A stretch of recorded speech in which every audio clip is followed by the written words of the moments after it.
Hello, I'm Stan Arthur, the admin and creator of the I Love St. Pete Facebook group.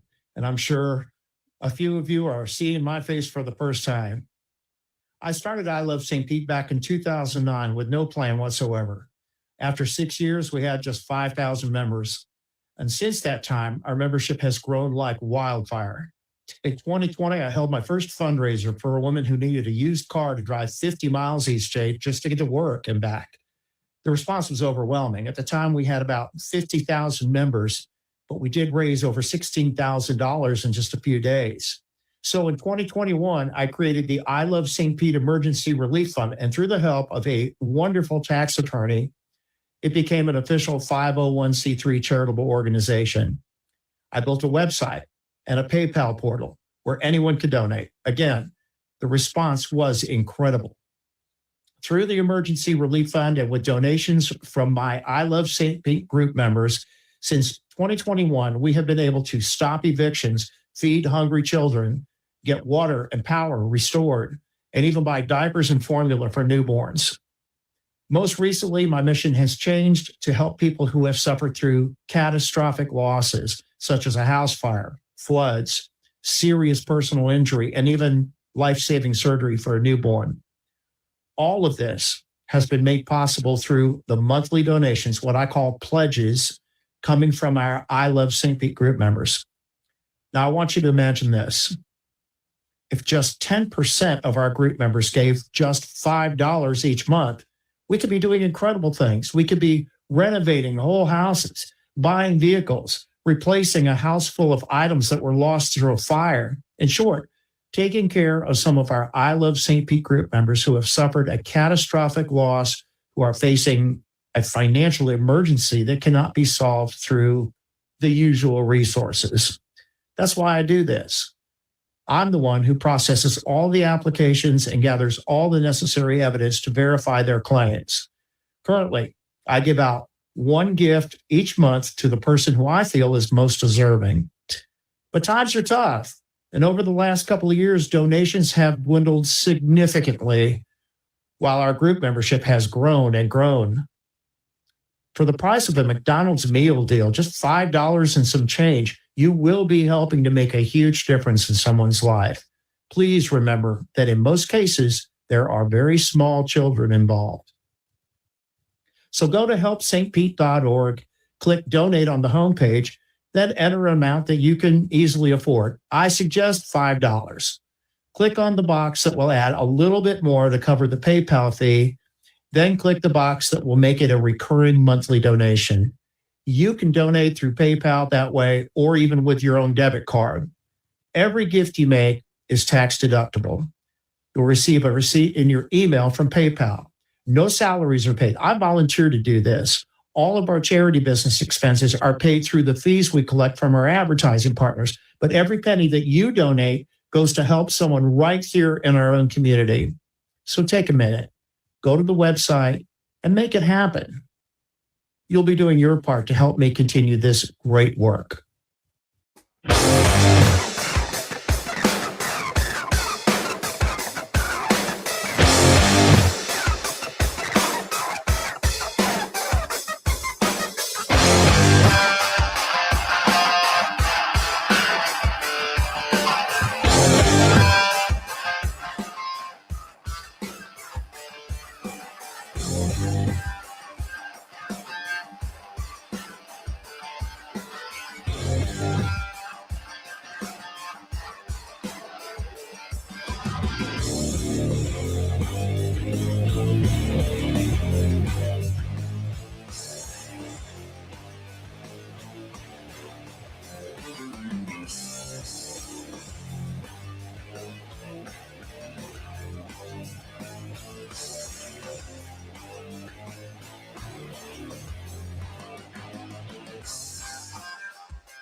guys? Welcome back to another edition of the evolution of Sports Talk Television. It's the Sports Web. I'm your host, Peter Blake. Stand by a minute here. Okay, we're good to go. Just couldn't hear myself there for a minute. Don't know what's going on. But how do we start off this show as we do it every night here, usually Monday and Wednesday nights after the Tampa Bay Buccaneers defeat the Cincinnati Bengals? Bring your passion, bring your excitement. Just don't bring any nonsense. So, we got open phone lines as always. We will definitely take phone calls as we do on this show after the Tampa Bay Buccaneers beat the Cincinnati Bengals there with, ironically, where you look at this team at the end of the day, it was all about the running game, right? All about the running game. Could they get the running game control? Could they do this? Could they do that? And they were able to accumulate tonight on offense 391 yards. 391 yards of offense. I mean, if this is a sign of things to come, which you got to love that. Okay, there we go. Now you can hear it. See, I'm in preseason form too. And you know what? Without further ado, I'll go ahead and break down the game just a little bit. Of course, welcome to the evolution of Sports Talk Television. Sorry about that. Sometimes, when you have a pet, that pet puts his paws on the mixer and then it turns things down. So you can't necessarily hear me. So how do we start off this show? Let's try this again. Bring your passion, bring your excitement. Just don't bring any nonsense. Open phone lines. I want to get to your guys' calls. But, when the Bucs started out this season, there was a lot of question marks about what their offense was going to be, right? Liam Cohen comes in, first year. There's high expectations with the offensive line, and you could see flashes of brilliance of that tonight. With Graham Barton coming in on that second drive. The first drive, not so good. Not so great. Yeah, a lot of people saying, I don't know what this offense is going to be. Kyle Trask stinks. He had his up and downs tonight, but even I have to say he was solid. You look at the overall numbers.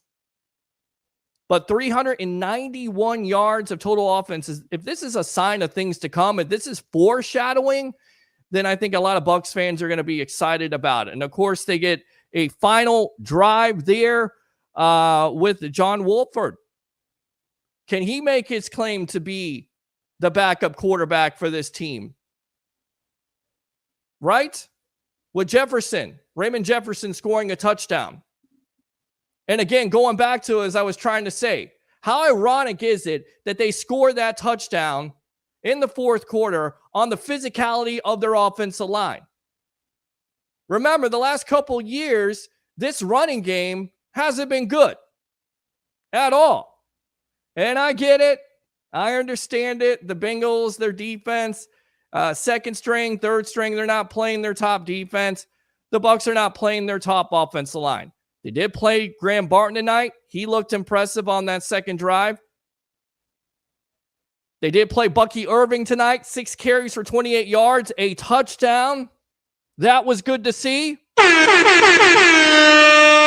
We talked about Jalen McMillan, what he's done in training camp. He impressed. And Kyle Trask on that second drive was really good, was really accurate. He had the ill-advised interception on the third drive. But overall, you could see a difference in this offense with rollouts, with pass play action, with the emphasis on the run game. So give me your thoughts, Bucs fans, after the Bucs defeat the Cincinnati Bengals 17-14. 727-255-0391. It's 727-255-0391. Definitely want to hear from you because there's a lot of great things to take from this game tonight. There was. I think there's times where Kyle Trask, when he's on his first read and he's comfortable like any quarterback, he's able to really show you that he can complete those passes and be accurate. And then, like I said, on the third drive there, he shows you where he underthrows the ball. He shows you on the first drive. I don't know what that was. All right, let's go out to the phone lines, and then we'll get out to Tampa Bay. Ray Kennedy, best of the Bay. Let's go out to Frankie from Wisconsin. Frankie, your Bucs win their first preseason game, 17-14 over the Cincinnati Bengals. Your overall thoughts? Welcome to the Evolution. You know, I'm bringing some passion. Bring it. I'm bringing some excitement. Bring it. But I'm not going to bring some nonsense. I'm telling you, the man that impressed me was Sean Tucker. Ooh. Well, he was another story of the night. And Rondé Barber said it best. 31 carries for 136 yards. Wow. From their run game. I mean, and that, again, I get it. It's a first preseason game. But if this is a sign of things to come of what their offense is going to be, as a Bucs fan, you have to be pretty excited, right? Yeah, definitely. And there was a guy that I was looking to see what was going to happen out of him. He's a rookie wideout. Mm-hmm. I'm going to kill his last name. Is it pronounced New? It's Tyler Cano, who had a drop pass there, drop touchdown, and then the Bucs go for it on fourth down, but he redeemed himself to a certain degree with some 2 great catches on that last drive to put them in position to win the game. So he definitely redeemed himself. I was hoping for something out of him, but that drop touchdown just made me go, ooh. Yep. I don't know. Yep. But man, that game was such a good game. Such a good game.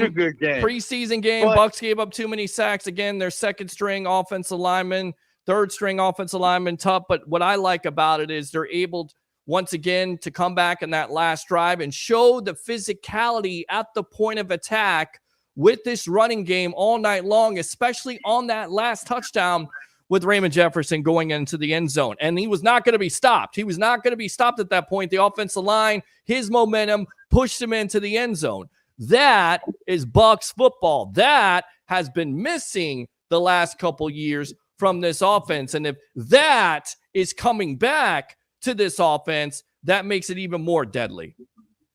I'm telling you, the running back that I really wanted to see Tampa Bay get this offseason, I didn't think we had a chance of getting him. But the guy I really wanted to see us get was Gus Edwards, because I thought that would have I don't think they have any problem at running back, because I tell you right now. I don't think we did. Rashad White. I thought that would have been brilliant. Frankie, you got Rashad White at number 1. You've got Bucky Irving, who showed how shifty and slippery and how explosive he was. And you got Sean Tucker. You know who may be on the outs as a veteran? Chase Edmonds. He may be on the outs at this point because all these running backs showed tonight. And you know where they ran most of the time? If you looked at this, right in the middle, right in the interior line, which they have struggled the last couple of years. Frankie, what else? Because we got to get out to Tampa Bay Ray here in just a moment. Go ahead. Well, I want speaking of, as it is football season. Yes. And I want to bring up an important point. It's not about Buccaneer football, but it's about football in general. Okay. If you don't mind, sir. Sure, go for it real quick. I was watching last night's game, and they brought up a very, very good point with Justin Fields. Sure. Now, I'm a Justin Fields guy because I like Ohio State. Right. Now, I was sad for what happened to him in Chicago. Right. But he handled it with the greatest of poise, you know. Right, and he's getting an opportunity now with the Steelers here. So, and now that he's in Chicago or in Pittsburgh, and Russell's hurt, unfortunately, his game last night was not an audition to be the starter. It was like an audition to the entire NFL. Well, and he had 2 fumbles too. So let's not necessarily crown him the new starter of the Pittsburgh Steelers and the new king of the NFL. I'm not crowning him the starter. Right. I think Russell's the starter. Right. But he could go somewhere else and start. But that offense is made for him. Right. Well, we'll see how that works out. Again, it's the first preseason game. Do we overreact to a certain degree on some of this stuff? Yes, we do. We'll see how it works out. Frankie. Well, it's the second for Pittsburgh, ain't it? I believe. Well, it's like their first game at this point. It really is with the starting line. All right. I believe you're right. Yes, sir. Thank you very much for the call. Appreciate you. Use that second call. I want to get out to this guy right here. Get his thoughts on the evolution of sports talk television. It's the Sports Web. Here we go. Mr. Kennedy. All right, right, let's go out to Tampa Bay. Ray Kennedy, best of the Bay there. Might start out with I couldn't even. I was like, why can I not hear myself? Can everybody hear me at this point? And then here we go. But we're in preseason form. But I tell you right now, you have to be excited about what the Bucs put on the field tonight. Maybe not the first drive there with Joe Burrow and the number ones going down the field. There's some plays by Kayvon Merriweather, but besides that, a very ridiculous. By the way, the refs, they're definitely in full season mode because somebody has to tell me or explain to me how that's pass interference on Tyke Smith or Hayes when the ball is uncatchable. But besides that, Kyle Trask, after a rough start, redeems himself on the second drive there. Tampa Bay, Ray Kennedy, give me your thoughts here after the Bucs defeat the Cincinnati Bengals 17-14. Welcome to the Evolution. Brother, thank you. And the first thing that came to mind when Joe Burrow takes him down the field there against basically, the guys that Todd Bowles has brought in here and just got into a rah-rah meeting and said, let's go out and do this, you undrafted free agents and you second, third, or fourth round string, defenders. And we saw gains in there. So they were mixing a little bit of the first strings in there, a little bit of the dogs, but you got to imagine with Joe Burrow coming off the injury and the fact that Joe Burrow being the French. Let me go ahead and correct you here because this from Greg Allman, and I looked at this. The only starter, the real number one starter on that depth chart was KJ Britt at the time. So, but you're exactly right. You would think that you could be able to see, you would like to see those guys step up. You didn't see the pass rush tonight. You saw a little bit of pressure in that second half, but not enough. Of course, the first team guys were not playing besides Britt. Again, Kayvon Webster showed up. Tyke Smith was on that defense, but not enough. You didn't have the first team defense tonight, but I thought they were pretty impressive second and third team defense. Well, and my point being the fact that Joe Burrow with the injury problems or the injury concerns the Bengals have coming into the 2024 season, you got to imagine those first 15 plays, at least, if not 18 or 20 plays, were probably scripted for the last 6 months. That Joe's been drawing them up since he had the injury concerns coming off the injury last season. So the fact that the Buccaneers in this makeshift defense that Todd Bowles puts together still makes them work for every yard, makes them work for every play. Right off the bat from the start of the game, made Buccaneer fans have to go look at this and go, yeah, this is Todd Bowles' defense, and these are young guys trying to make this team, but we're still holding up this Buccaneers type of a defense and making them work for every yard.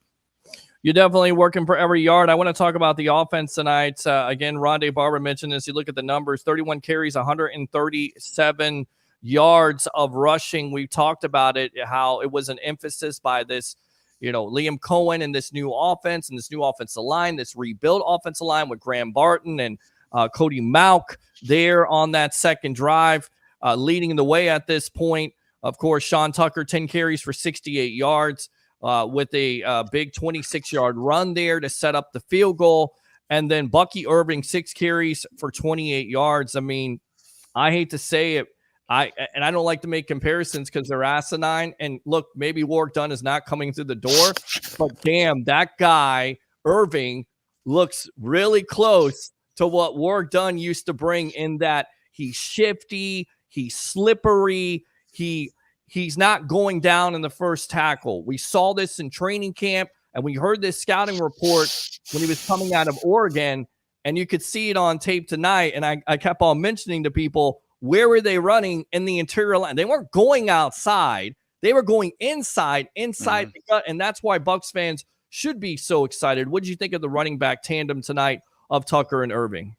I turned Peter, Tristan and I were sitting right here on the couch just watching the game, and I said, look, okay, back in the day, it was Mike Allstott and it was Warrick Dunn. It was WD-40, and it worked because WD-40, the greaser, flash. And I said, it's going to be Rachaad White and Bucky Irving going into 2024. What is and we couldn't come up with one. But I'm telling you, the fact that you mentioned that, I thought the same thing with the shiftiness of a Bucky Irving.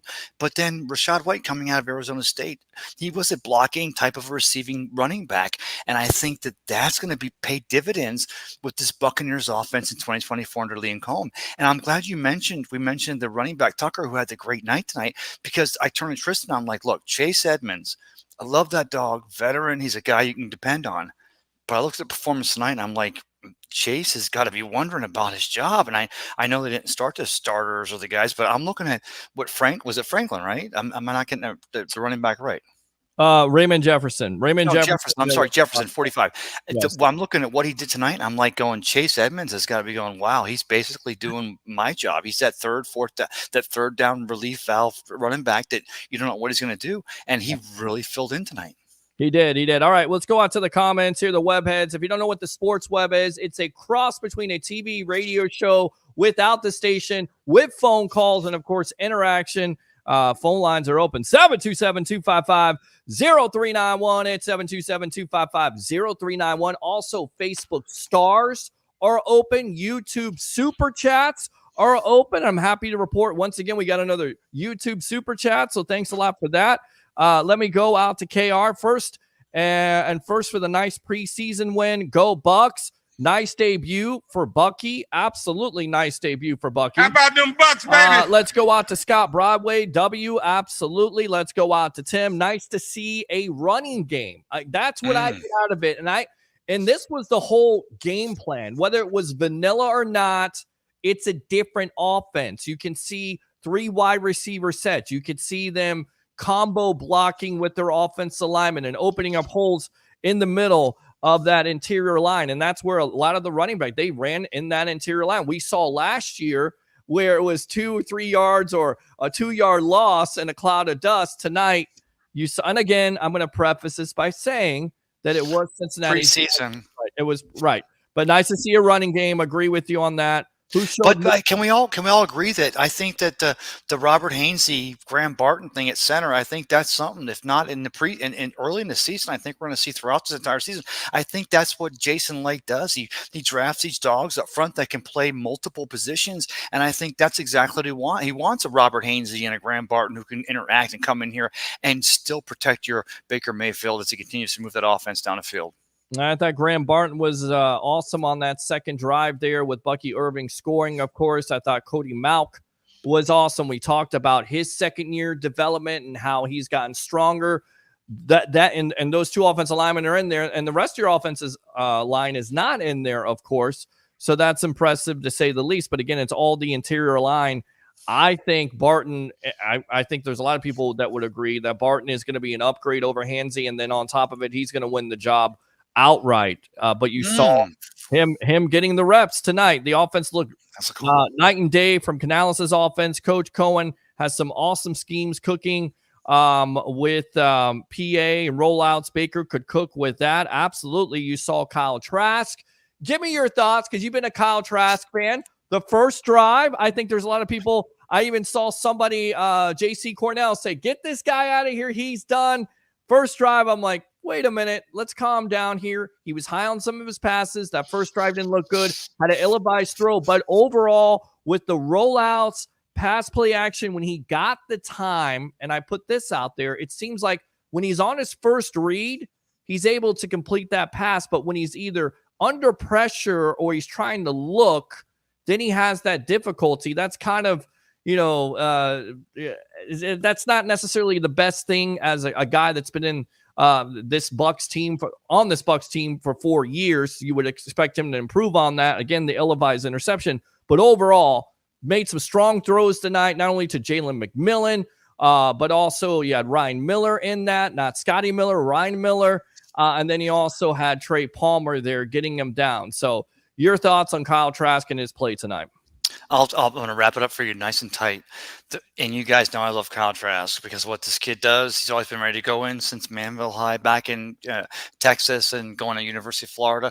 But the fact of the matter is he didn't show me enough tonight to go, hey, John Wolford played under Liam Cohen last year in L.A., so he's already knows this offense. So I'm imagining that in week 2 of the preseason, we're going to see Wolford go to probably a second string and probably Trask goes to the third. He didn't do enough, but let's be honest, guys and girls. You guys saw those couple of passes he threw there on the second drive, right on the hip of the receiver. Yeah. And I turn to Tristan. I'm like, that's a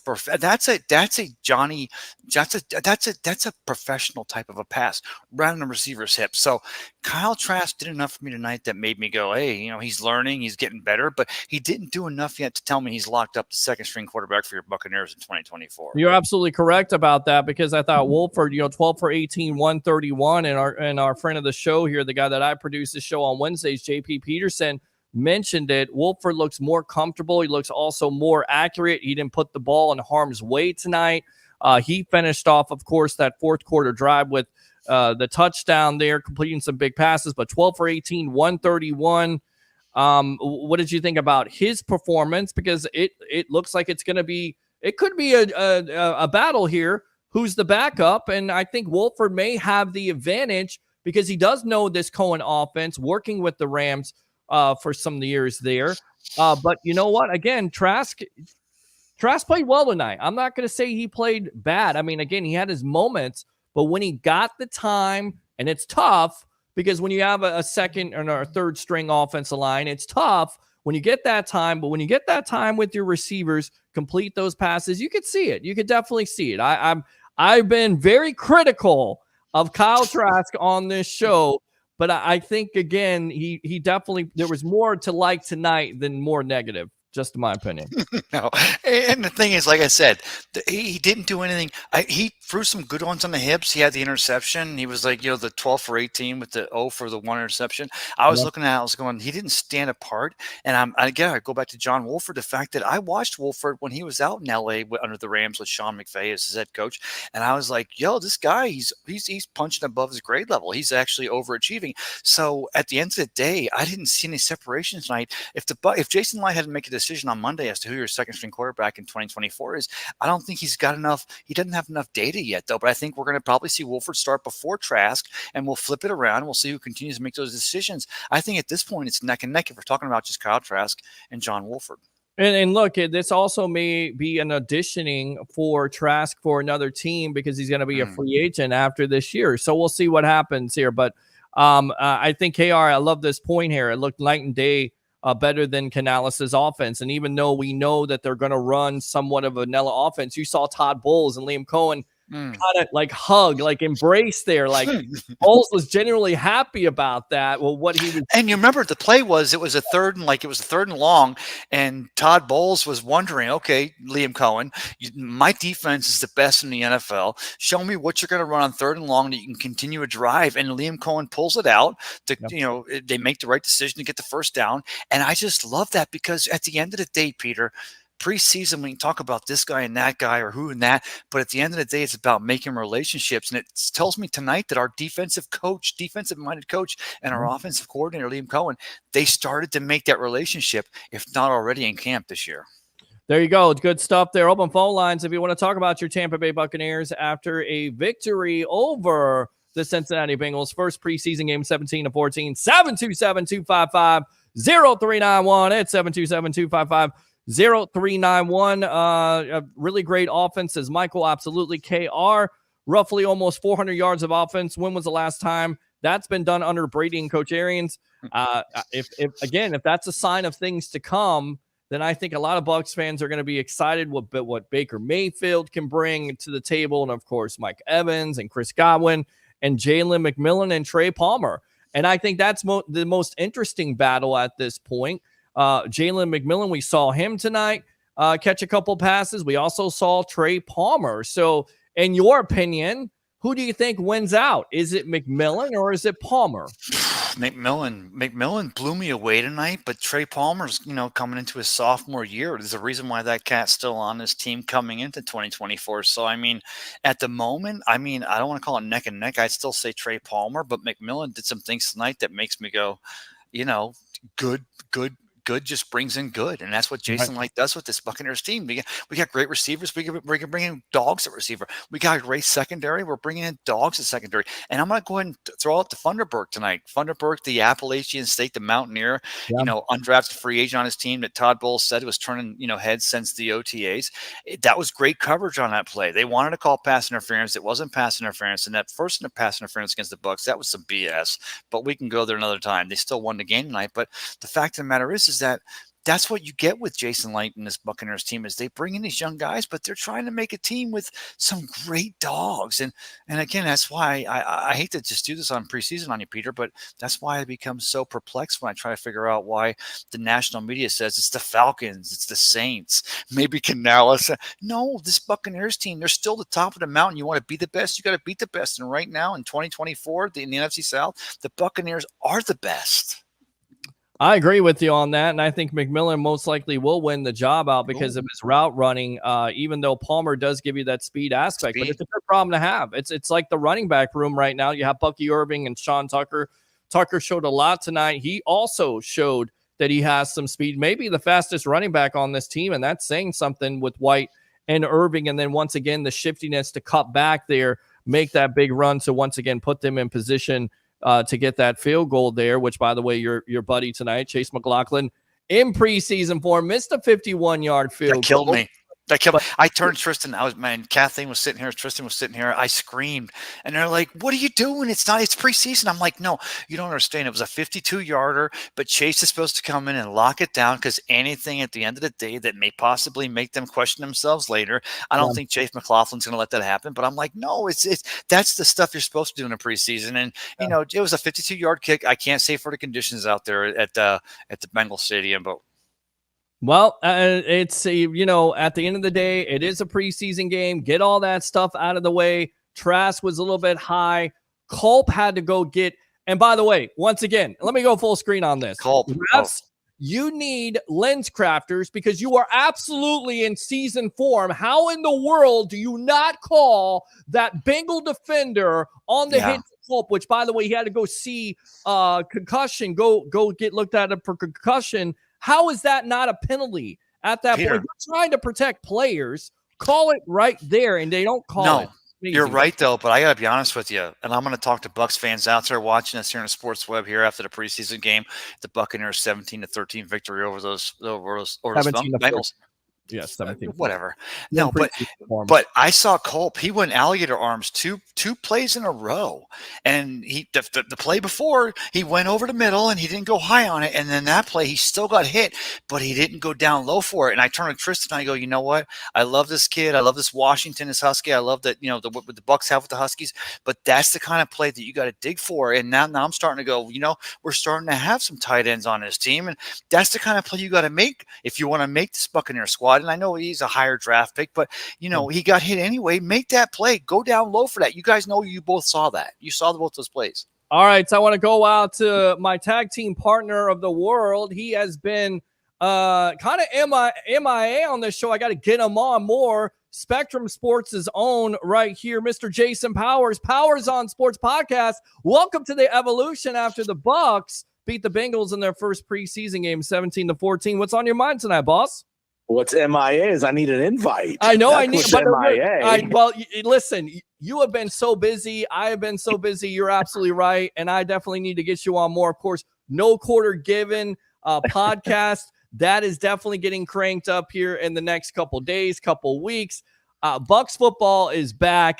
Give me your general thoughts, because I thought, the first drive they were like, oh, no, not again. And then you're like, calm down. That second drive there, Kyle Trask goes 5 for 7, 68 yards, gets the time, completes some really pretty passes there to Trey Palmer and Jalen McMillan, who have been showing up. I mean, give me your thoughts on this Bucs team, this Bucs offense. Again, 391 yards tonight, Jason.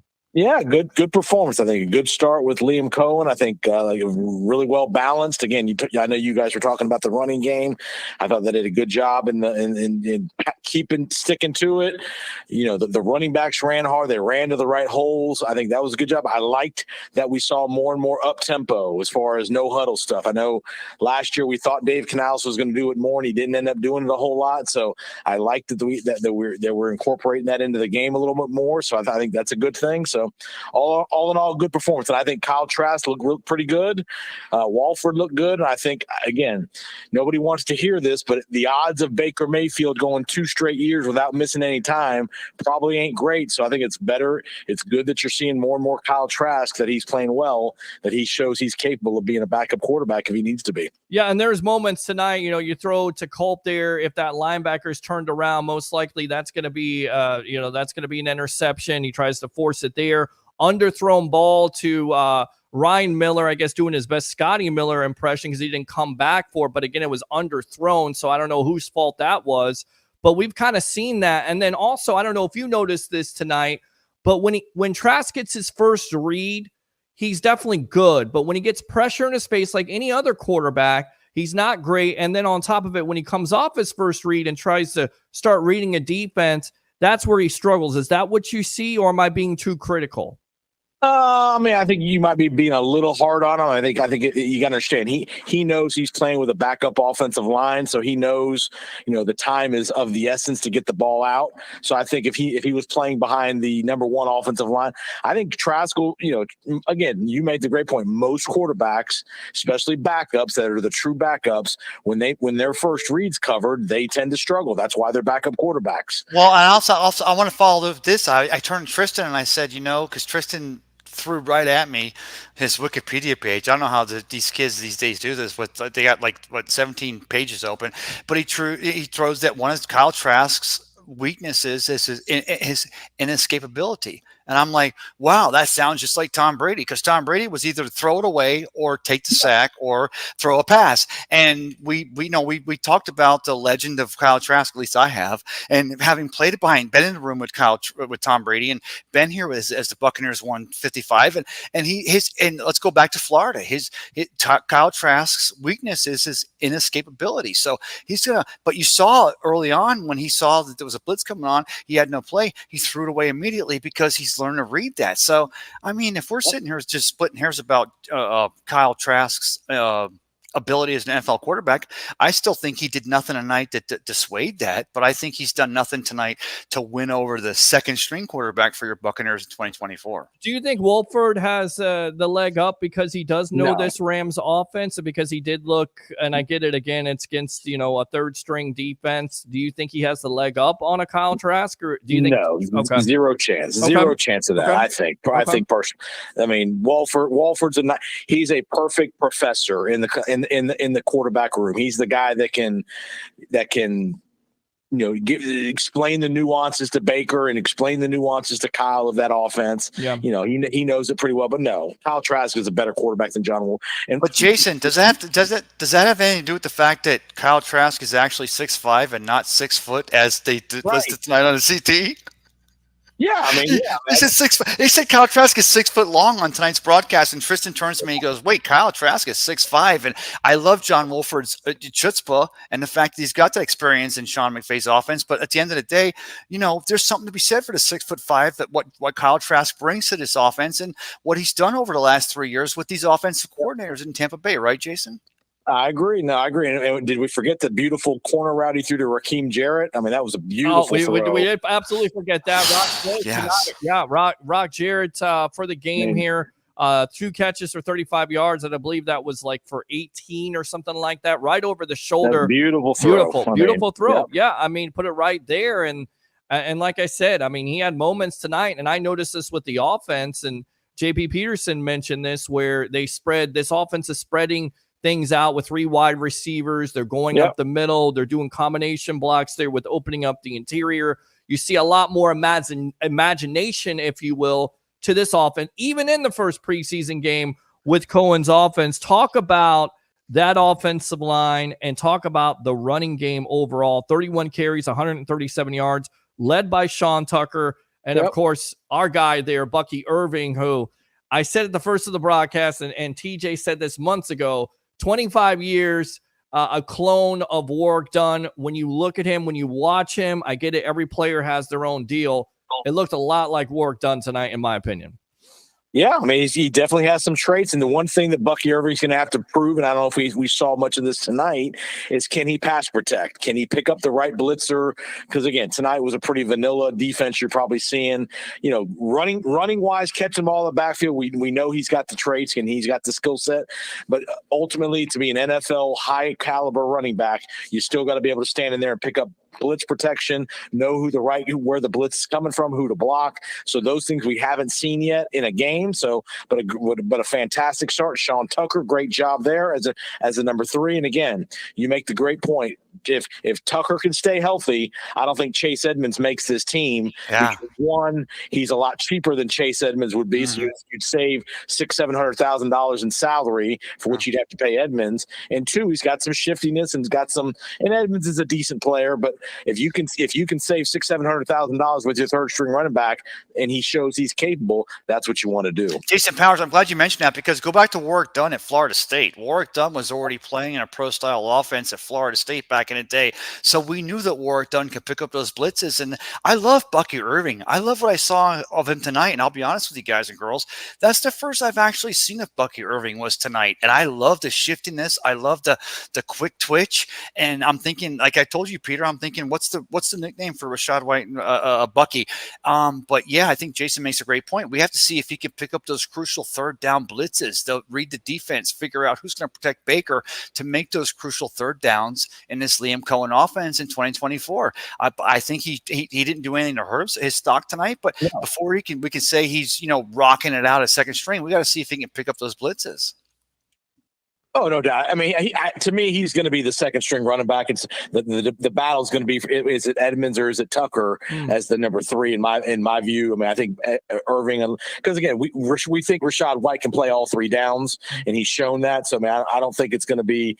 I think the issue is going to be who's going to be the number 3 guys at Tucker. But Jason, if Bucky Irving misses a big blitz early in the preseason or early in the season, are we all in agreement here that Chase Edmonds would be your number guy in there because as the veteran, he'd be the one picking up that blitz, and Bucky Irving has to prove the fact that he deserves to be that solid number 2 behind Rashad White, and not just. I mean, we love what this kid brings to this table, but he's got to prove that he can pick up those blitzes because in this Buccaneers offense, especially, isn't that important? Well, and then to that point, and we got Jason Powers on Sports Podcast, Spectrum Sports 360 does a great job there with Todd Wright and various guests, Roy Cummings. Who else did By you the have? way, I think Jason's up on Todd Wright, right? If you won the debates head to head, you have Todd Wright have those fantastic debates you guys have?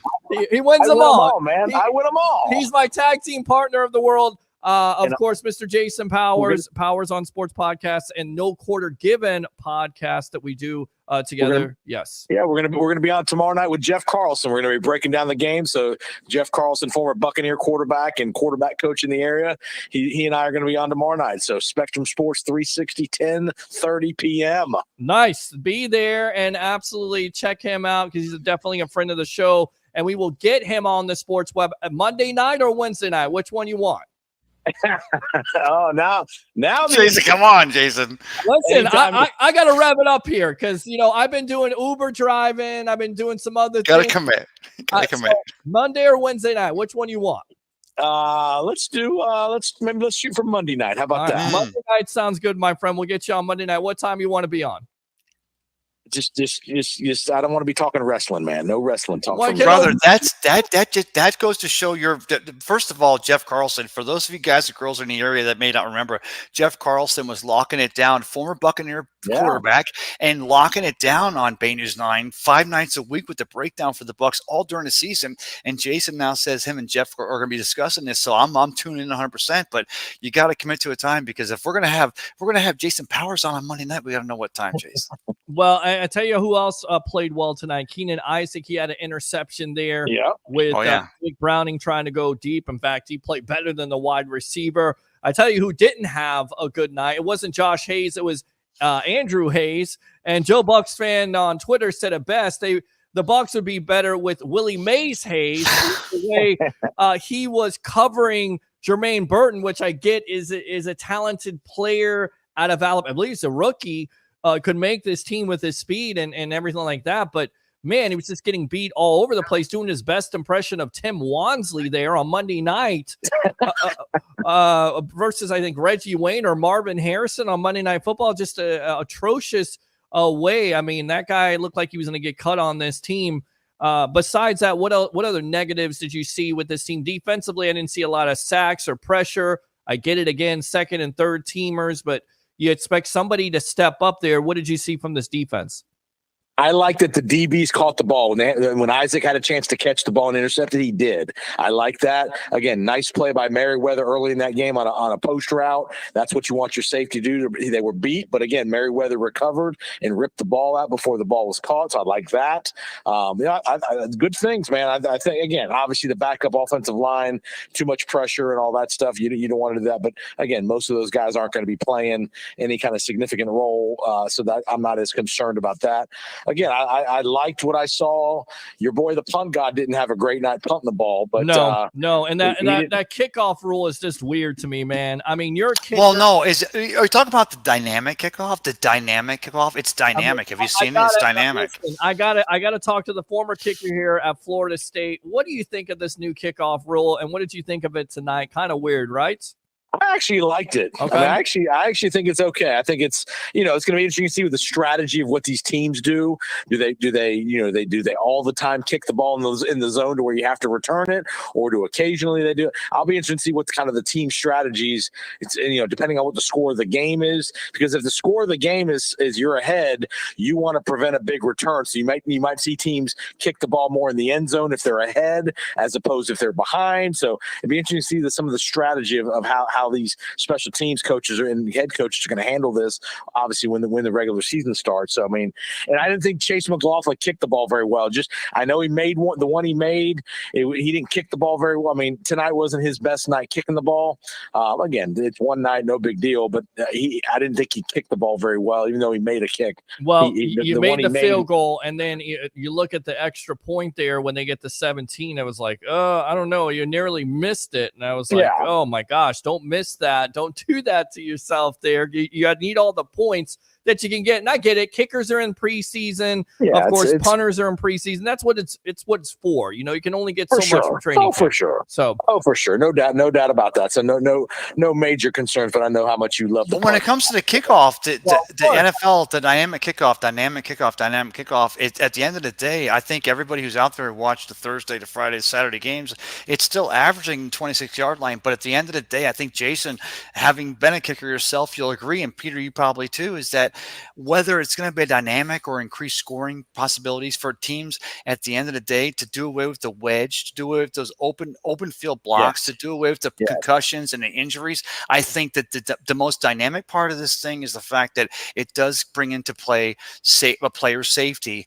But I don't think we have to keep calling it dynamic. Joe Buck, just stop. Just let them do it, because they're copying the XFL and the USFL, so do it. They're trying to sell it, of course, Jason. The downside of this, the Bucs give up 3 sacks. Of course, that's their third team offensive line. We're talking about that offensive line. Graham Barton, impressive in that second drive. Cody Malk, we heard about him putting on weight. And I said this the first of the monologue, and I know people could hear me because Alexander was by my mixer. He turned it down, so I'm trying to what is going on here? Why can't anybody hear me? My dog turned down the volume, but I said, isn't it ironic you score a touchdown there, and it's the physicality of the offensive line pushing Jefferson in. Talk about the offensive line, talk about Barton, and talk about Malk there, as I think Ray is going to get a drink right now or something. So go ahead and talk about it. I don't know what he's doing. Yeah. I mean, I think it's going to be an interesting battle with Hainsey and Barton. It's going to be interesting what they do. I would think Barton's going to get the job, the first opportunity, because, again, Hainsey's going to be a great swing guy. He can be the backup center, a backup guard. So I think they're going to probably – I think they will make Barton the starter, but again, who knows? They may wait a couple weeks into the season and give Hainsey the first opportunity there to do it. And obviously, they see way more of what Barton's doing mentally and in practice with practice reps than we do. So it's going to be interesting to see. But again, from a physicality perspective, great job again, Bucky Irving, for them they ran the ball in twice, 2 rushing touchdowns inside the 5-yard line tonight, which was good. I like to see that. And again, nice job of running by Jefferson at the end. Again, you had all the backup guys and all that. And again, you want to see the balance. Liam Cohen, the good thing about Liam Cohen is, 1, he's from the McVay tree, but 2, he's been an offensive coordinator before. He did a good job at Kentucky. He's been involved with the Rams, whereas last year, Dave Canales, we didn't know anything about Dave Canales because that was the first time he'd ever called plays. So sure.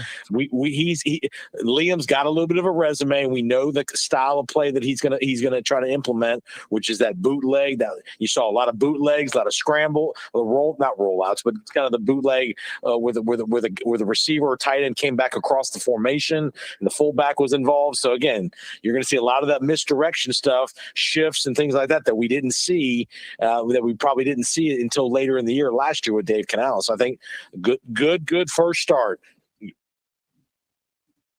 Absolutely. Are you there, Jason? I'm here. Yeah. Okay. All right. Yep. Yeah, absolutely. We got Tampa Bay Ray back in here. Back to real quick, back to Ray's point about the kickoff and your point. I think you're going to see a guy like Bucky Irving on the kickoff return team. I think he's going to be part of that group here. When that Trey Palmer might be a part of that group as well. As far as the return men, so I think it's an opportunity here. If they're going to kick it to you, you got an opportunity to block it up. And again, it only takes now with that new quick kickoff formation. It doesn't take much to trigger a big return. One missed tackle or one thing. And the guy's probably going to get out to the 35, 40-yard line pretty comfortably, if not to the house. So, well, Jason, the fact that you mentioned that, I go back to the Hall of Fame game just last week, and Devin Hester gets in there as the Bears, the great returner. And I go back to Peter and I interviewing Devin Hester out there at the David Ortiz interview or the event back in 2020 during Super Bowl 55 when Ortiz had that fundraiser. And Peter, you asked Devin Hester about getting into the Hall of Fame, and it was still 4 years before they actually got him in there. And that's why I'm going to agree with Jason on this, the fact that Devin Hester said that this is going to be advantageous to someone who figures out a way to take advantage of it. So I'm not putting it down. I still think that from a safety standpoint, it 100% makes sense to do, but I still think that like a Jim Harbaugh or John Harbaugh, I'm sorry, or a Devin Hester talks about, you're going to find those teams that are going to take advantage of this, and it's going to end up being a great thing. We just don't know when it's going to happen. It just hasn't happened yet. Stand by, Jason. Hold on a sec. Caller, we're going to finish up with Jason Powers, and then we'll come back out to you. Hold the line, all right? All right. All right, stand by. All right, I think that's Scott Broadway there. So, yeah, Jason, go ahead and promote yourself here on the Evolution of Sports Talk Television, and we'll see you on Monday night, my friend, all right? Yeah, just Powers on Sports podcast. We're doing NFL divisional previews. Started last week with the AFC and NFC North. We're going to do more. We got some stuff lined up for next week. 2 more divisional previews next week. Spectrum Sports tomorrow night, 10:30 with Jeff Carlson. We'll be on a couple other nights during the week as well. So lots of stuff going on. Peter Blake, you're going to come help me do my NFC South preview. I am. We're gonna hook up with no quarter given here in the next week or so. Listen, I want to know because you're on my show and we're on No Quarter Given. When do you get me on Spectrum Sports 360 there? When do I get on No Quarter Given? Well, you can come on No Quarter Given, Tampa Bay Ray Kennedy, because I call Ray Kennedy here the historian besides Paul Stewart of buckpower.com. But I want to know, wait a minute, Ray, before you interrupt me again, I want to know when I'm coming on Spectrum Sports 360 with you. When are we going to really debate? I'd love to do it, man. I'm not the decision maker over there. I'm just a mule working when they ask me to work, man. I'm not the GM. I'm not Tom Brady and Peter Blake and JP Peterson yet. I don't get to make the calls of who's on and who's not, man. Well, I'd love to have you on with me. Absolutely. Love to have you on with me. I see you and Todd going back and forth, but I know me and you, if we go back on the Rays or the Bucs, it's gonna. Hey guys, just so you know, Todd Wright and I, we played junior football for the Seminole Warhawks up here in Seminole. It was over 35 years ago, and we were both kicker.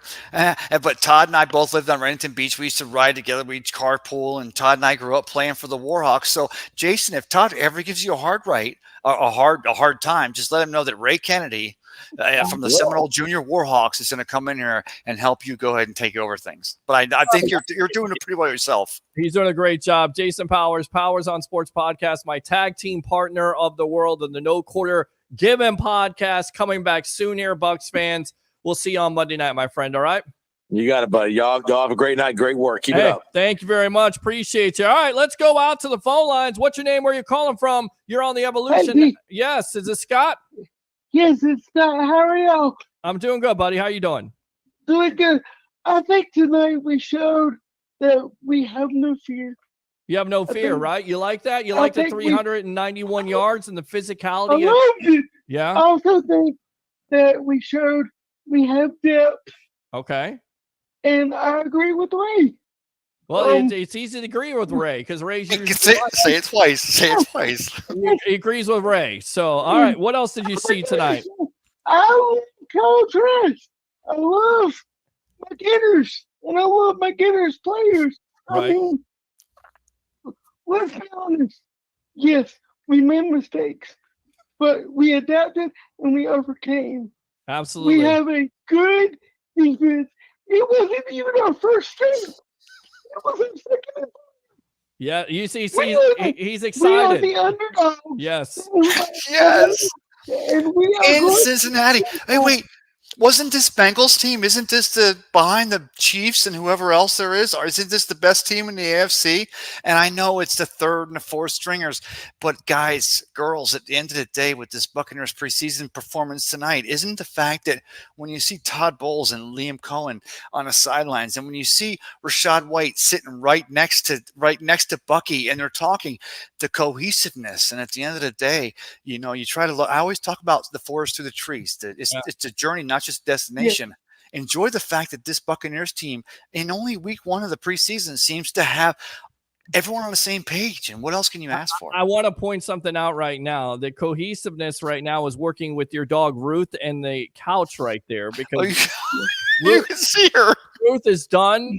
Ruth. She's out. There you go, Ruth. All right, so Ruth's waking up. Scott, appreciate the call as always, man. Use that second call if you like to. Okay, my friend. Thank you, brother. All right, good stuff there from Scott. Excited. You can't even hear his voice. He's so excited about what's going on with the Tampa Bay. The thing about Scott is once Scott gets so excited, it goes to an octave that it's almost hard for the human ear to pick up. But the dogs, Ruth looked like she's relaxing, but she was actually like, whoa, what's Scott saying? What's Scott saying? Open phone line, 727-255-0391. It's 727-255-0391. You're an idiot. This guy sucks. All right, let's go back out to the comments. Ronnie says they look great, cuz. Thank you very much. They absolutely did. Ronnie, thanks a lot for tuning in. Love Jefferson's touchdown run. I think you had to love that. Frank says I sent you a message. Thank you very much. Appreciate you there. Bucs head coach almost cost him the game wanting to run the ball. I don't know if he cost him the game. Again, listen, it's tough. I know what you're saying, Gary. In a regular season game, you would see a lot more game planning. It was a vanilla game plan at the end of the day. Yeah, but let's be honest. The end of the first half, when the Bucs were moving the ball, the Bucs, Todd Bowles, I mean, maybe I'm wrong here, but it felt to me, and I saw it, where he was calling those timeouts more as you would expect an Andy Reid to call, or as you would expect whomever insert, experienced veteran coach here. It wasn't like the Bucs felt at any time, from whether it was Kyle Trask or John Wolford, or whether it was like a 17th string receiver or a second stringer who's in there, a Gaines who's in there as a first stringer getting Ryan Miller, or is it Taylor? I'm just naming everybody. McLaughlin and Camarda. Tanner Canoe there, who dropped a touchdown but redeemed himself on the last touchdown. You didn't feel like the Bucs they didn't have clock control. I felt tonight like the Todd Bowles that we saw tonight, he had control of his clock, and that felt really good. And not only that, they had a good rhythm to the offense tonight. You saw the rhythm, the pace was good. And again, this is just the first preseason game. Just imagine, Bucs fans, when you get your first string out there, your first string offensive lineman, and all your talent positions on the outside, and Baker Mayfield, how dynamic this offense could really be. The Hill Mark says, let's talk some Buccaneer football. Absolutely. How about them Bucks, baby? Let's go out to David Webb. They tell us that preseason doesn't matter anything, but if the Bucs come out and stink it up, that means something. They played fairly well. That's a good sign. It is. That's a good comment. Oh, yeah. You're exactly right, David, and thanks a lot for tuning in. I think it's your first time tuning into the Sports Web, so definitely don't be a stranger here. Bucs fans, Bucs Nation, this is for you. I don't care how late it is. If it's a first preseason game, exhibition game, whatever it is, this is here for you to call in, talk Bucs football with yours truly along. Pete, I think that's the part that gets lost in translation, is I don't think they realize, since you and I have been doing this for 6 years, whether we're live out at Ferg's or at the deck or we're down, uptown or wherever, that literally all we're doing is we're just, how do you feel? What do you think? And I mean, I know we end up coming off sometimes as if, it's just those guys like to hear themselves talk. No, we want to hear you guys, the girls, talk. And that's one of the best things that I know, as this thing can take traction. We've seen more comments. We've seen more followers. We've seen more people get involved.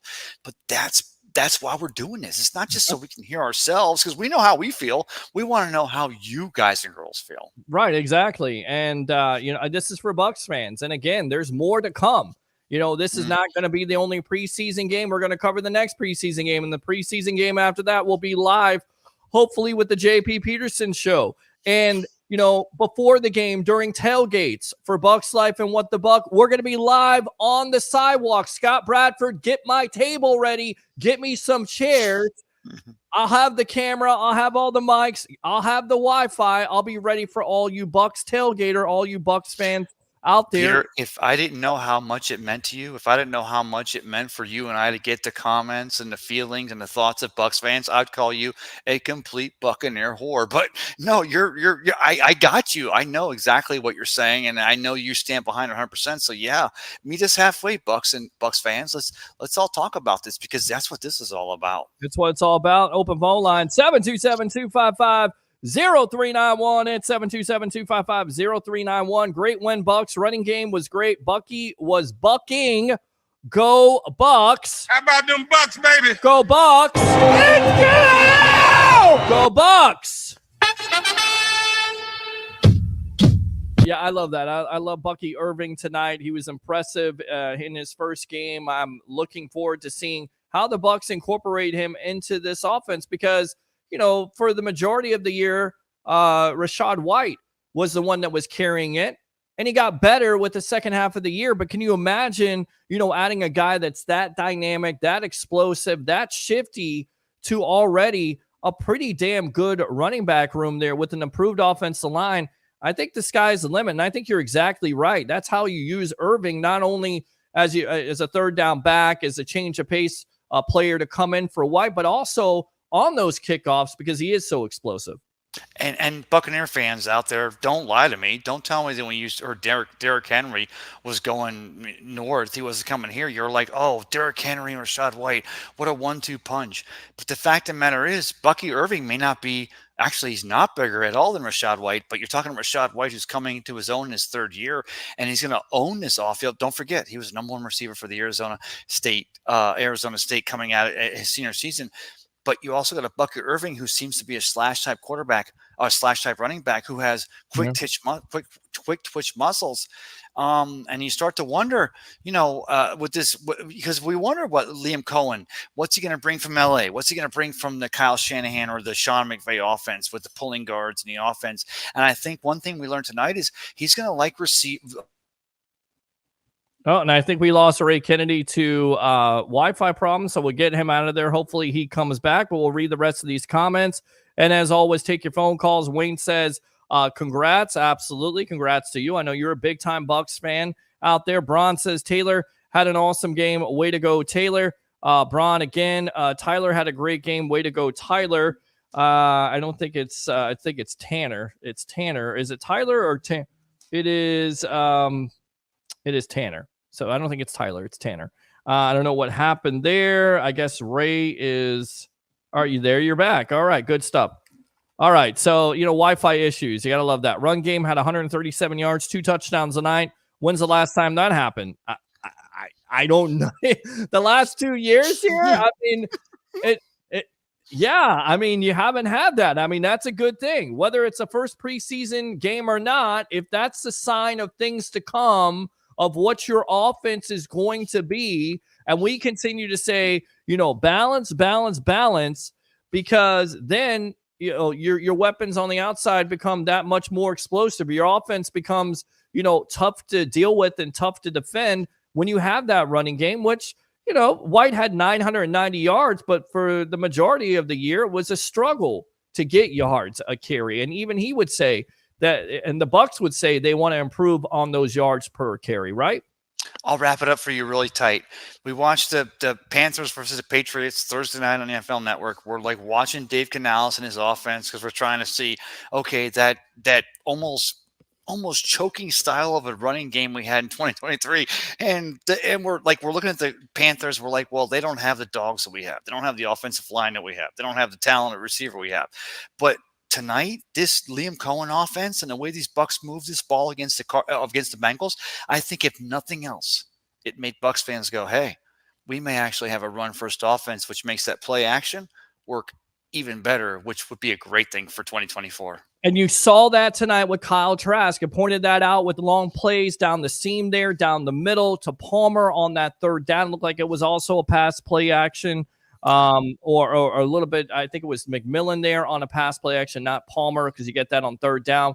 but you have that. And then you also have the rollouts, and we haven't necessarily seen, and you can use Baker with that. We know how good Baker is in the pass play action. All right, let's go out to Sean here. Tucker and Bucky look good. Absolutely, Sean. Thanks a lot for tuning in. I know you're a big-time Bucs fan out there. I think he was checking to see how much depth he had in the backfield. We know we got receivers. That's what I took from it. Let's go out to the Hill. Mark, $2 YouTube super chat. Thank you. Wait, do I get half of that? No, well, yes, you get half of. Yeah. I acknowledge. Yeah, baby.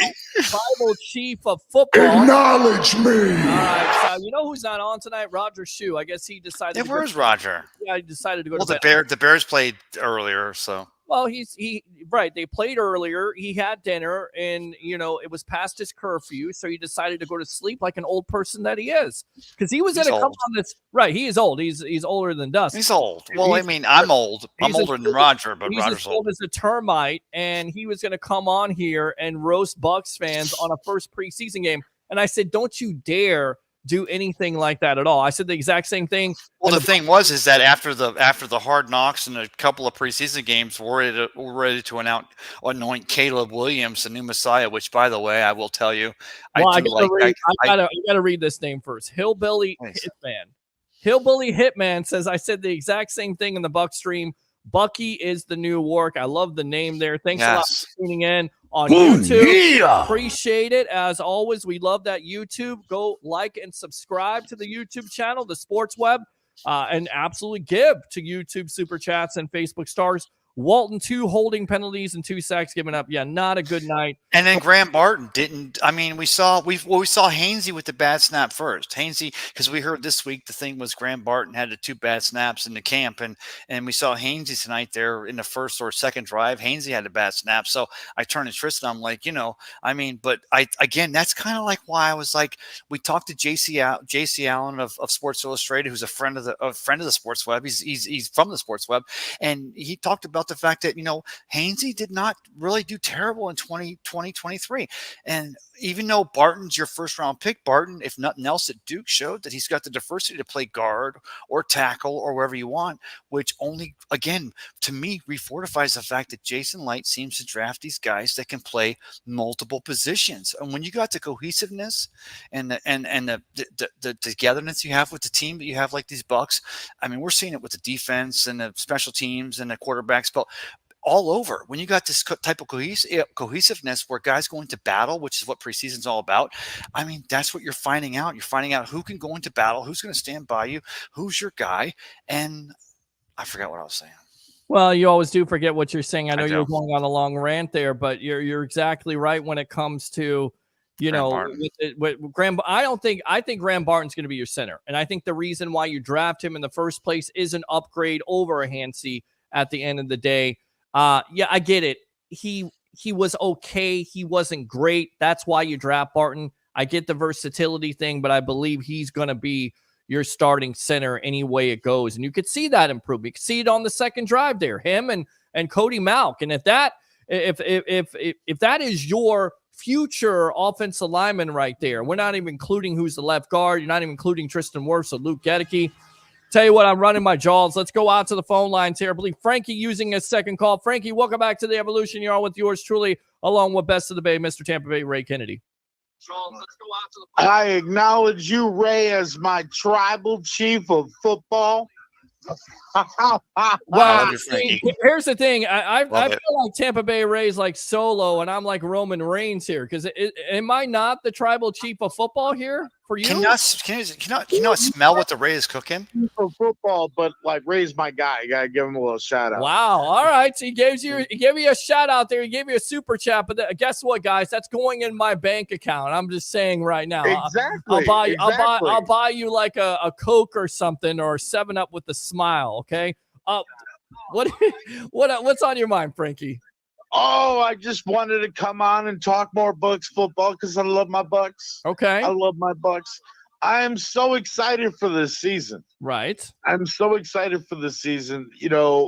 Preseason game got me excited, especially how our backs were. I like I always say, I'm not really really excited about our running backs. I put a question mark on it because I'm not sold on Rashad White. I'm not, but I will be proven wrong, just like I was with Tom Brady. I stood up and said, Yep. I'm a man of my word.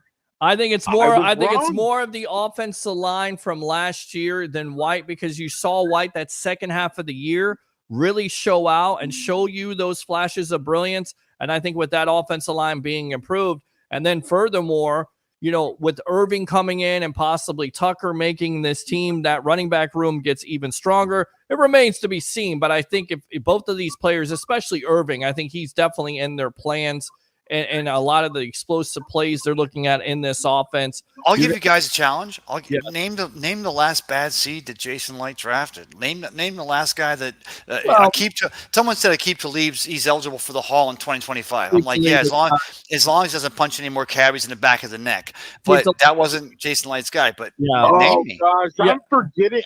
I mean, the listen, guy's if we're gonna go down the list of Jason Light bad picks, I mean, he's had some. He's not bad picks, bad seeds. I'm talking about bad people.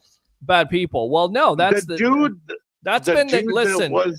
That what was his guys, name? that has been the character the last couple of years, and they focused on this in the current of getting team captains, getting players that have been around championship programs like Washington. We're talking about McMillan and Oregon and Alabama and Georgia. So you're exactly right about that, Ray. That has become what the Bucs want to be. They want to get the guys that are, not only great on the field, but also leaders who want. It works. It works. If you're not drafting in the top 10, you don't got to go for a guy who's got a bad attitude, but he's got a 3.2 40.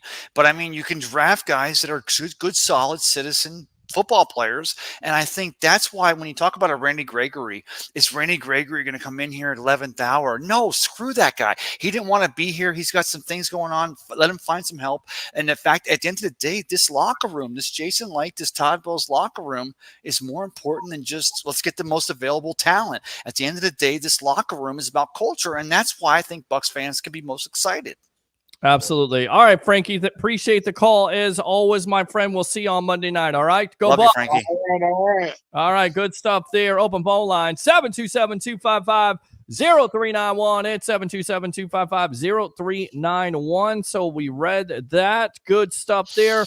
Overall, we look good. Wolford, quarterback number 2, says Sean. Put that Not definitively. You think that Kyle Trask, from his performance tonight, has won this number 2 quarterback position, or do you think it is a legitimate quarterback battle between Trask and Wolford? Open phone lines. Put it in the comments. 727-255-0391. It's 727-255-0391. Let's go out to the Hill. Mark, Frankie, I'm not sold on Trask. Okay. Hillbilly Hitman, right now I have to go with Wolford over Trask. Trask looked a little jittery and threw 2 balls that should have been picked, and he's Peter, done. let me just say right now, right Hold there. on, hold on now. He's done this throughout training camp. We've noticed this. He's done this. This is a problem for, again, a quarterback who's been in the league for 4 years. You have to get over this, but this has been a problem. This may be a reason why he's always going to be a backup. I'm just saying. Go ahead, Ray. 4 years, how many offensive coordinators or head coaches has he had? No, what I'm saying, though, is that what I was going to say is that the last comment or comment or two ago, we talked about John Wolford winning 2 and Kyle Trask. And I said to you first thing when I came in here tonight, I did not see definitively tonight Kyle Trask do anything that let me think that he's not the number 2 or John Wolford. And I think that I will make this prediction right now going into next week's game that you will see John Wolford number 2 and Kyle Trask number 3. If not, then I will never appear on a live show again. I promise you, because at the end of the day, this Bucs locker room, it's all about competition. As you have a Funderburk, or you have a player coming in here and you got all these guys, and Todd Bowles said coming into camp, I don't want guys that are working just hard enough to make the team. I want guys that are giving it all to make this team. And I think that you'll see John Wolford probably start against Kyle Trask in week 2. And I think that this is yet to be done. But to say that this thing is over, that John Wolford's won or Kyle Trask is lost, would be way premature. All right, let's go. That's fine. Again, fans, you could talk about this if you want to. Open phone line 727-255-0391. 0391 and 727-255-0391 as we are live on TikTok, live also on Instagram. Put your comments in there. Who do you think is going to be the backup quarterback? Because you know who's going to be the starter. And it remains to be seen, is Mayfield going to get some work next week versus the Jaguars, or is it going to be the third preseason game? It could be. I would like to see him at home, but more than likely it's going to be next week. We'll see if the first team starts. You see more of that. Wolford played solid. I think he locked up the quarterback 3 role, had a good game. Eddie says, Peter Blake, what's up? What's going on with you, Barta? Thank you, brother, for tuning in. Appreciate that. Kyle's lucky because he should have had 2 interceptions. Agree with that, David. Stop that, Ray. He earned it today. The clipboard kid. Of course, we know Misador. Misador? That's Misador. Yeah, it is. Misador, not the biggest Kyle Trask fan, but I will admit that he did have some good throws tonight. He was pretty solid, especially from that first drive. I don't know what you're doing right now, but sit down. Don't do that ever again. Nice start next week. Did you see my crowd? No, I'm saying you guys, you didn't see that Kyle Trask when he delivered that pass, the third pass of the game he completed. It was on the hip of the receiver. And I turned to Tristan and I said, that's a pro delivery. That's a pro reception. That's a pro throw. I mean, yeah, the guy, he hasn't had any time behind Tom Brady, the shadow that was Tom behind, what they were going on with Blaine Gabbert. But the truth of the matter is this guy, he's going to be on someone's team in 2025, if not 2024.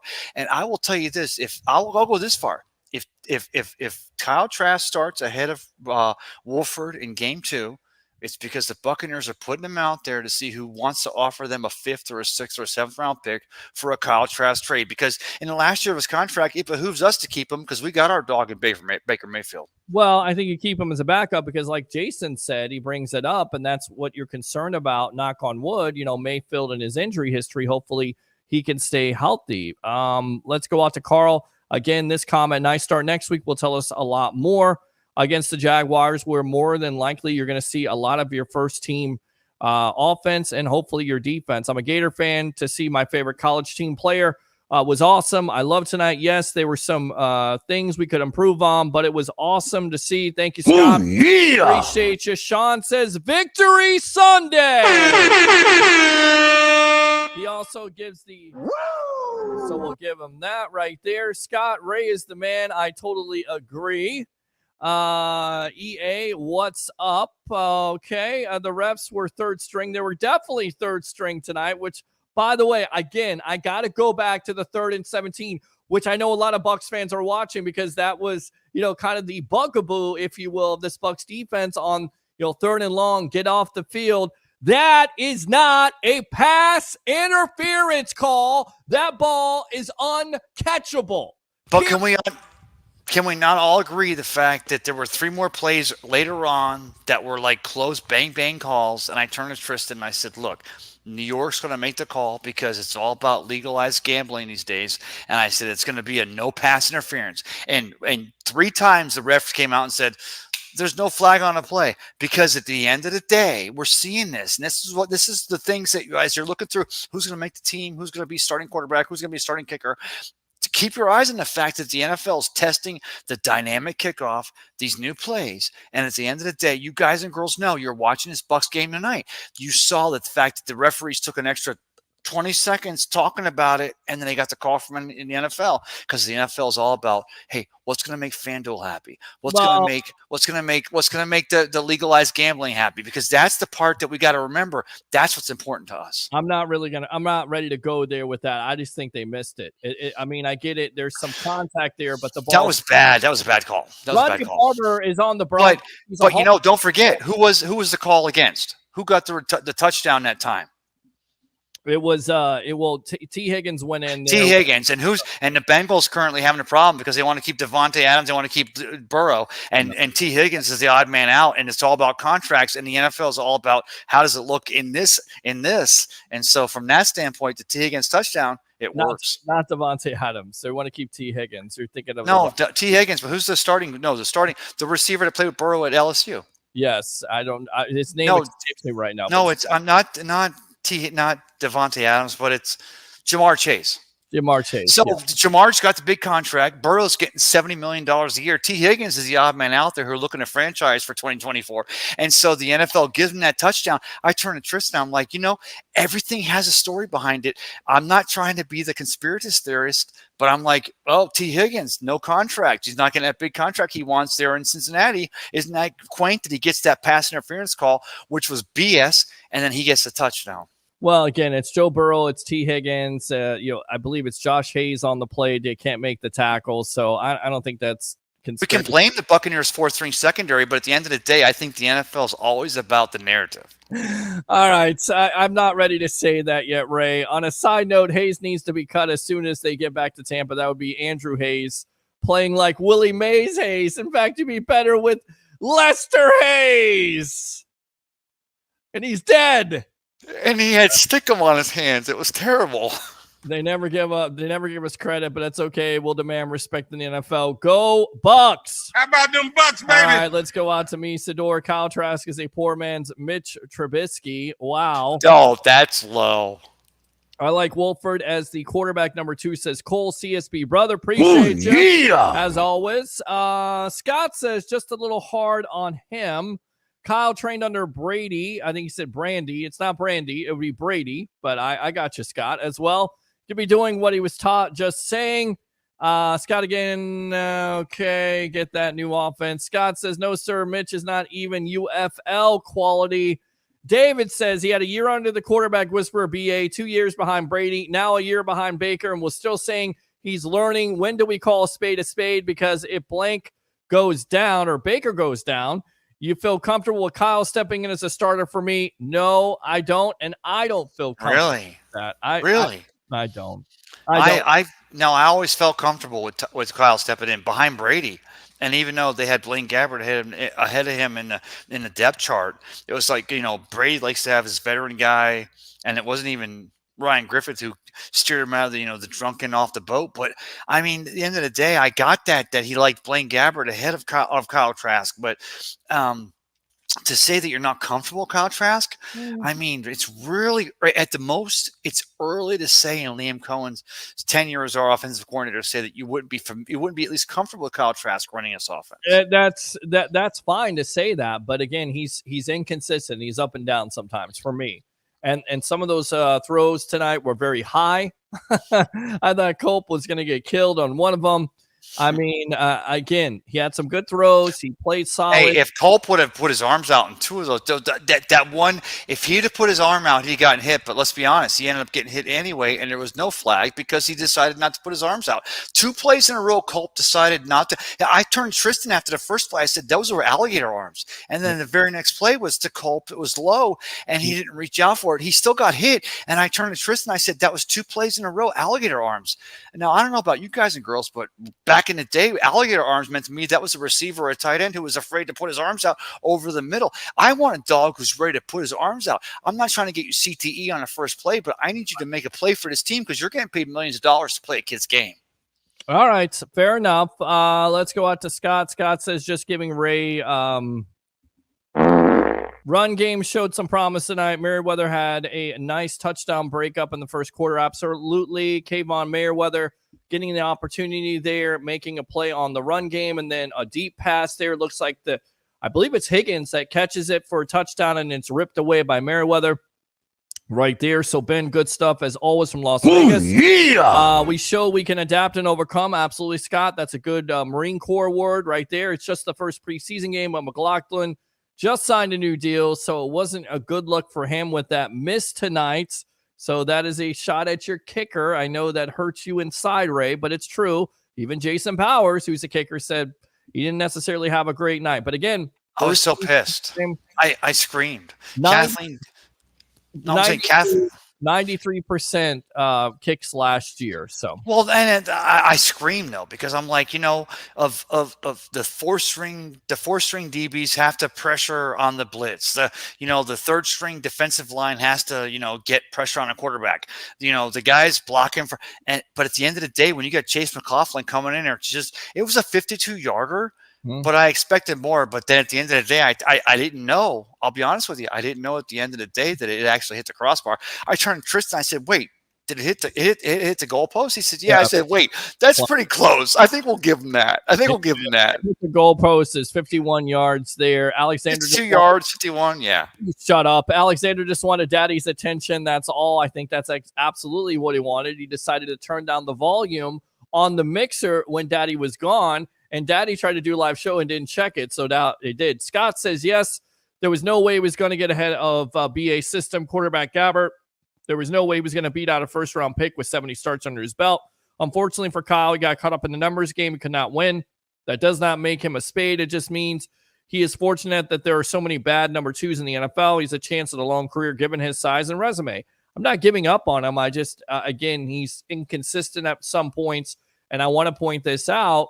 To me, what it seems like is when he's not able to lock in on his first read and he gets pressure in his face, he panics. Or he'll throw an ill-advised pass. Just saying. Yeah, he hasn't shown that. He's shown the ability to grasp the offense. He knows the open receiver and he can hit him, but he's yet to show. And again, this is like through 4 years of Tom Brady and then Baker Mayfield won the battle last year.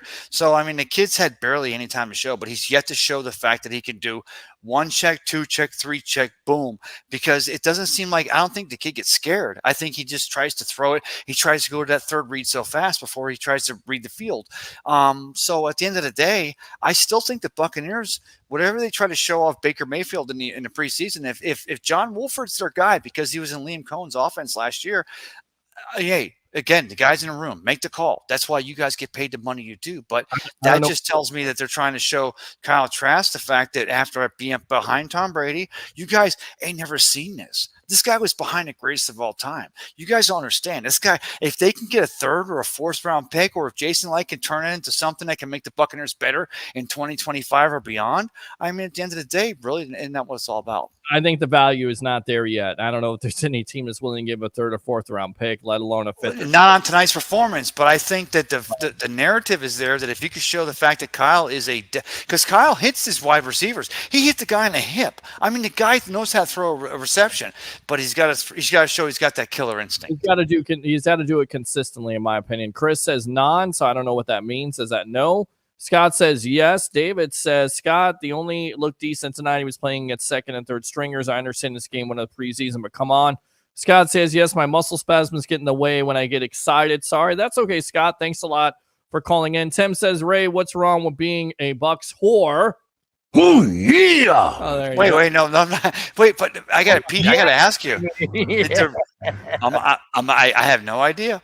I'm going to show you my love for the Bucs. I have no idea. Did the Rays give the Orioles a game tonight? Did we win or did we lose badly? I have no idea. Right? This is a Buccaneers podcast. This is what we're talking about. Well, with and against first game, a new offense, keeping it real. I'll look it up now. Please do. It was a double threat strategy. David says it was a great win because we got out there, as far as I know, with no major injuries. No major injuries at this point besides getting a concussion, but he did come back into the game. Good stuff, David. As always, great comment. Oh, yeah. Everyone, Shadow is here. Look out, Shadow Jeremiah. Thanks a lot for tuning in, as always. Let me go out to Scott. It's a new energy that started in practice and will only get stronger as the season goes on. Absolutely agree with that.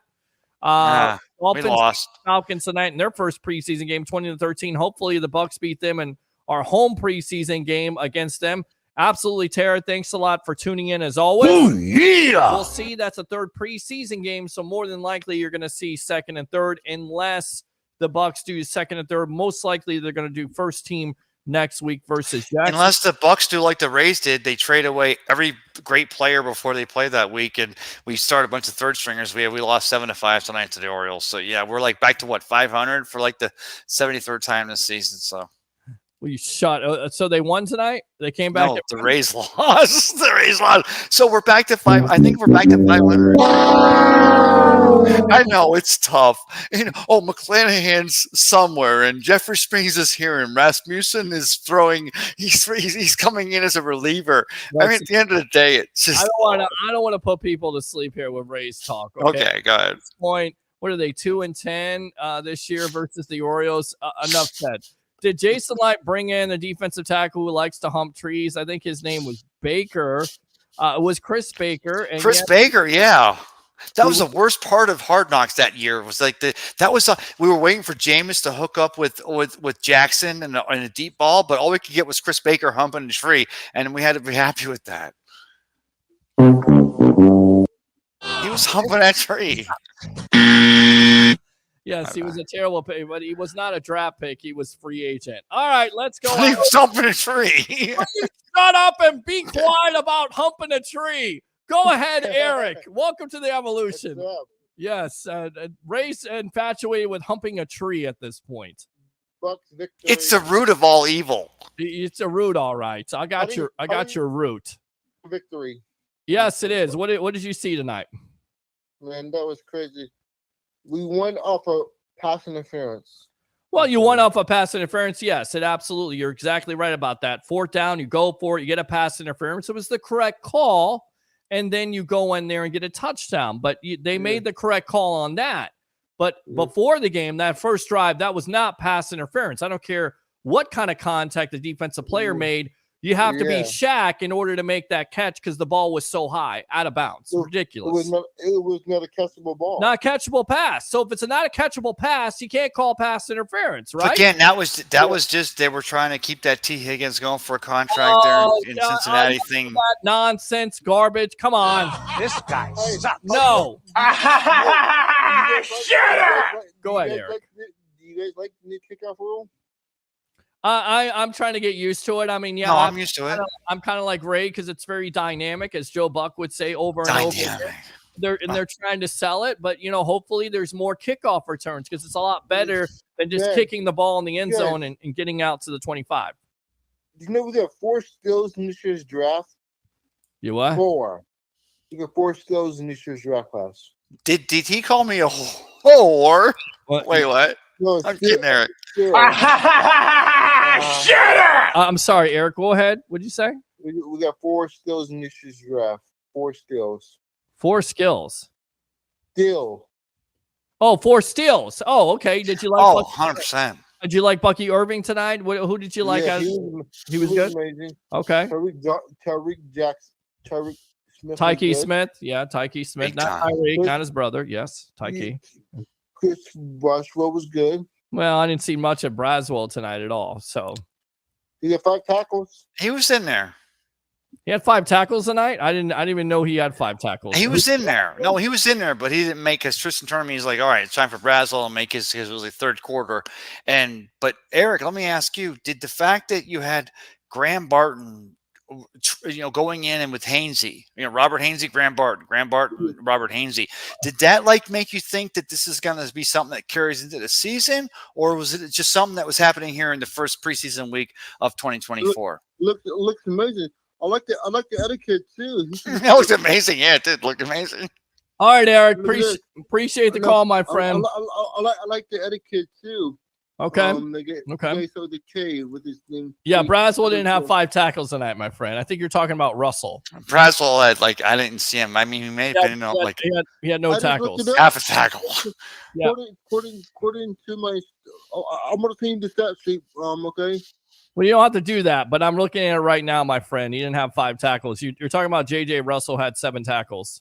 So there were some, that, and that's what most excited me is the fact that Eric, sorry, Eric, but the fact that that's what I look for in a preseason. The young guys, the guys who haven't made it here. I want to see them showing up because they're working. They want to show a Vita Vea. They want to show a Brazel wants to show an Antoine Winfield. They want to or a Brazel wants to show a Levante David.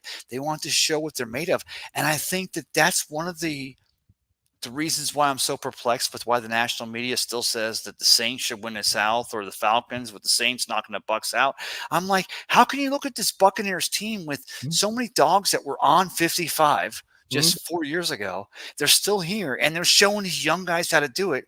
And at the end of the day, you still have a Hall of Fame receiver in Mike Evans. You still have a Hall of Fame linebacker in Levante David. You still have a Hall of Fame general manager in Jason Light. I mean, Is it because the national media figures, is it good money for the national media to put a chip on Tampa Bay's shoulder and tell them how they're not as good as everybody else? Because, I mean, I'm appreciative of it if that's what it is. But at the end of the day, I can't figure out if there's no other reason why you do that, then why do you continue to dispel or downtrod the Tampa Bay Buccaneers? Because at the end of the day, they're still the best team in the NFC South. All right, so let's go into Scott. Do not give up on Trask, okay? But we have a player who had to be checked for a concussion. That was Culp. We talked about that. Gary says, how many teams or how many fans are bragging about their backup quarterback? Trask is fine. Again, I think he played solid tonight, but again, there's also things that he still does. Being a fourth-year starter, that you kind of like, I don't know. Yeah, but you know, Pete. Now we're Bucs fans, so we're breaking it down. I mean, we're covering the Bucs, so we're breaking it down to the minutia. I mean, if they'd have put in Vinny Testaverde Jr. again tonight as the 17th string quarterback, would have been, you know, Vinny looked just like his dad did back in '87. But at the end of the day, you're right. I mean, what kind of teams have this? Where did that come from? Seriously.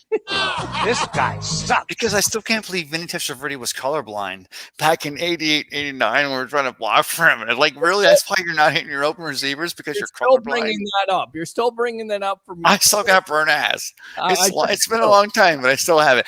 But the fact of the matter is, how many teams are having this debate about a John Wolford versus a Kyle Trask? And at the end of the day, even as we're sitting here as Bucs fans debating the minutia, the fact of the matter that national media is not picking us to not only lock down the South but be the team to beat is BS.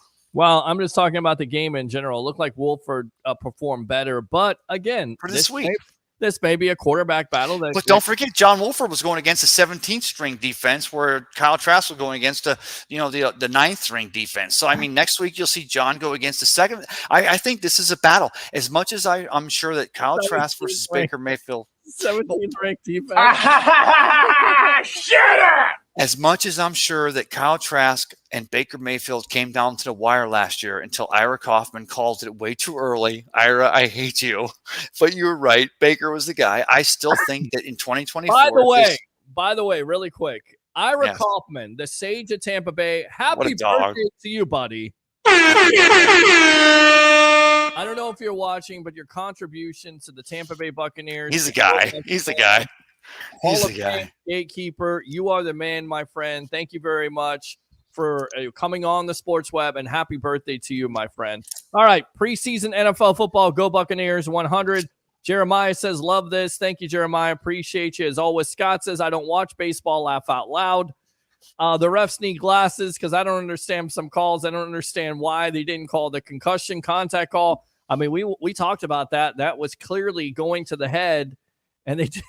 Wait, no, but here's what I turned to Tristan and I said, look, the quarterback went head first on a slide. So the NFL has to define. They have a gray area they have to define. So they're going to tell the NFL, and they're going to use that play. They're going to show the rest of the 32, 31 other teams. They're going to say, look, if you slide head first and there's contact helmet to helmet, we're not going to call it as liberally as we would if you slid feet first and the helmets touched helmet. So I turned to Tristan and I said, they've got to split hairs somewhere, and that was a good place to split hairs. I want to go out to TikTok live here. Antonio Acevedo 965. Y'all got lucky tonight. Must be a Bengal fan. Gotta be a Bengal fan. Man, I appreciate you tuning in. I know exactly who he is. He's definitely a big-time Bengals fan. Appreciate you tuning into the Sports Web. As always, going back to this, I don't watch baseball. I think there's a lot of people that have tuned out on baseball ever since they made all those trades. So we got to cover it, though. We got to cover it. We're a credible Tampa Bay sports. Yes, we are. Absolutely. Go was Bucs. Starters playing today? KJ Brett played on the defense. Did I see anybody else defensively besides him? No, I saw Gaines. Gaines is the only starter I saw on defense beside maybe Ezian. I saw Ezian there, and Ezian, I think maybe he's not a starter, but he should be a starter. So, I mean, those two. Ezian, I don't think is going to be a starter at this point. You got, but he's like that. He's like that. Like Gaines. But no. Gaines is not a starter. The only guy that started was KJ Brett. Will you shut up and be quiet? All right, then let me go out to the first offense there. We got Graham Barton, and you got Cody Malk. Graham Cracker. Yeah, Graham Barton, not Graham Cracker. Graham Cracker. I like to have a Graham Cracker right now. I got your Graham Cracker. Give you a Graham Cracker to shut you up at this point. Shut up! I love you, brother. I like love you, brother. the dog of the NFL. Anything else here? Let's go through the numbers here really quick in case you missed it. Again, the Bucs win 17-14. Fourth quarter drive there. Their defense is able to shut down the Bengals there on fourth down. Of course, but Kyle Trask for the night, 12 for 20, 144, one interception. John Wolford, 12 for 18, 131, including the fourth quarter drive there to win the game. At the rushing, Sean Tucker led the way, 10 catches. 10 catches. See, I'm in preseason form. 10 carries for 68 yards, including a 26-yard long run there. DJ Williams, 10 for 29 out of, I believe, Arizona State. And you got Bucky Irving, who definitely was impressive tonight, 6 for 28. And Jefferson with the late touchdown there, who led the wide receivers. Ryan Miller, 3 for 42. Rack Jarrett, who they drafted last year, also 2 catches for 35 yards. Tanner, I kept on saying Taylor. I think I said Tanner. Tanner Canoe with a drop of a touchdown earlier on in the game, redeemed himself, 2 catches on that fourth quarter drive, 2 catches for 29 yards. Payne Durham, the tight end who could definitely step up for this team, 2 catches for 27 yards. Cody Thompson, 3 catches for 26 yards. McMillan, 2 for 23. Trey Palmer, 1 for 21. Raleigh Webb, 1 for 19. Sean Tucker, 2 for 8. Defensively leading the way, J.J. Russell with 7 tackles. Vi Jones with 4 tackles. And Tyke Smith, 4 tackles. Also, Andrew Hayes, a terrible night. With that being said, let's go ahead and go out to this comment here. Well, it was a good week. Went and watched the new Deadpool movie, and my Bucs won tonight. That's always a good thing. Hope you enjoyed the movie. Good movie. It was a good movie. movie. And Scott says, thanks, guys. I enjoyed it. Appreciate what you do. Ray, give me some final thoughts here on the evolution of Sports Talk Television as we're going to wrap it up. I'm going to go to sleep, go out and drive tomorrow, and promise to be on Monday night here on the evolution of Sports Talk Television with Jason Powers. Ray, you can jump on. Hopefully we have back Harry the Greek, and we'll try to get some guests on here. But give me some final thoughts, Tampa Bay, Ray Kennedy, best of the Bay. You know, it's just a typical preseason game. You're looking for culture. If you're a losing team, if you're a team that's coming from the dregs of the league, like the Bears or whoever, you're looking for, give us signs to show us a little positivity, something to reach for the top. With the Rays or with the Bucs, I'm sorry, you saw the secondary filling in. You saw the defense stepping up. You saw the offense, because we're like, that's the biggest thing, right? Liam Cohen, his offense, even though Baker's not playing, even though he had a thing with him, and John Wolford does, but Kyle Trask doesn't. I mean, at the end of the day, you saw this. The running game, this first game was pretty, compared to last season, was pretty dynamic. But yeah, at the end of the day, it's the first preseason game. They went to Cincinnati. They played one preseason game, and they're still preseason. Don't put too much into it. But at the end of the day, your Buccaneers still show that they have the culture moving forward that shows they continue to have not only the culture to have their veterans and their guys that have been here continue to work hard to be here and continue to represent that Buccaneer culture, but you got young guys wanting to come here and be a part of it. And I think at the end of the day, Bucs fans, that's really all we can ask for. And all you can ask for is Ruth has been a good dog tonight. She is Is she still there? She's conked out on the couch. Yes. I think a lot of people are probably conked out after, watching this show at the end of the day and watching you rant and rave about. Come on. Train and thought. We love you, Ray. Thanks, guys. I enjoyed it. Appreciate what you do. Thank you, Scott. Appreciate you. Yeah. Let's go out to David. Thank you guys for taking the time to do a show for us lonely Bucs fans. Hey, listen, man. We do these Bucs shows for the guys like you and me out there. We may not have, tips and advice on dating, but we definitely know how to talk about Bucs football for you people out there. Appreciate you as always, David. Thank you. But don't forget. Don't forget. If it's a tip, just a tip. Take care, Peter. Okay, I don't care what you just said at all. Shut up! All right, so, thanks, Peter and Ray. Great show. Go Bucs. Absolutely go Bucs. How about them Bucks, baby? Go Bucs. Let's go! Go Bucs. Victory Sunday. It is a Victory Sunday morning here. Good night, says Jim. Damn it, Jim. What the hell is the matter with you? You haven't called in a while, Jim, so we had to get your sound effect on. Oh, I've been married for 15 years, but it doesn't mean I'm not lonely. And not right, Ray. Laugh out loud. Isn't that right? Well, that isn't right at all. And Ray's not right. I do apologize for Ray. Get out of here. Go away. All right. Bucs win 17-14, their first preseason game over the Cincinnati Bengals. Impressive offense tonight. 391 yards of total offense there. They had the rhythm and, of course, the physicality at the point of attack. 31 carries for 131 yards when it comes to the running game. Impressive tonight. Sean Tucker and, of course, Bucky Irving. Join me on Monday night. I promise I'll be back with Jason Powers, Tampa Bay, Ray Kennedy, Best of the Bay, and other guests. And as always, your phone calls. Like and subscribe to the Sports Web on YouTube. Friend me on Facebook at Peter H. Blake. Friend me on Instagram at pblake1003. Friend me on TikTok. I believe it's the same thing. I don't know. Go to my Facebook page. Go like and subscribe. Facebook stars are there. YouTube super chats, and do 3 things for me on a Victory Sunday morning. Bring your passion. Bring your excitement. Just don't bring any nonsense. I'm your host, Peter Blake, your Rolex reporter. What time is it? It's my time. And for fans of the Sports Web and the Tampa Bay sports fan, especially you Bucs fans, it's your time. We'll see you next time on the evolution of Sports Talk Television. As always, go Bucs.